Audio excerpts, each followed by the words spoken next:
நம்ம Ashwin sweets and snacks export பண்றதுக்கு 7373041434 மற்றும் www.ashwinsweets.com கான்டாக்ட் பண்ணுங்க.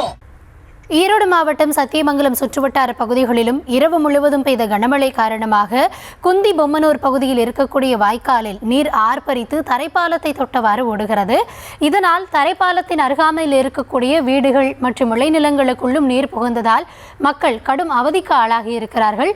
அது தொடர்பான விவரங்களோடு எம்முடைய செய்தியாளர் ஜெயக்குமார் இணைந்திருக்கிறார். ஜெயக்குமார் வணக்கம். அந்த பகுதியில் என்னென்ன பாதிப்புகள் ஏற்பட்டிருக்கிறது, முழுமையான விவரங்களை வழங்கலாம். வணக்கம் கோதவி.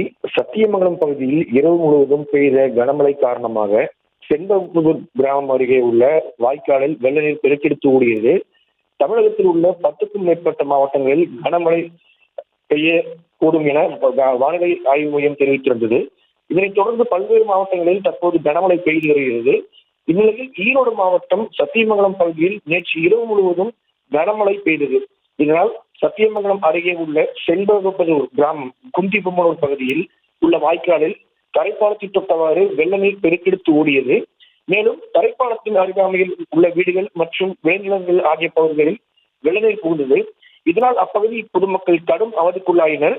தற்போது வெள்ளநீர் கொஞ்சம் கொஞ்சமாக வடிந்து வருவதால் பொதுமக்கள் சற்றே நிம்மதி அடைந்து வருகின்றனர்.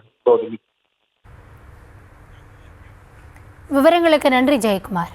நம்ம Ashwin sweets and snacks export பண்றதுக்கு 7373041434 மற்றும் www.ashwinsweets.com கான்டாக்ட் பண்ணுங்க.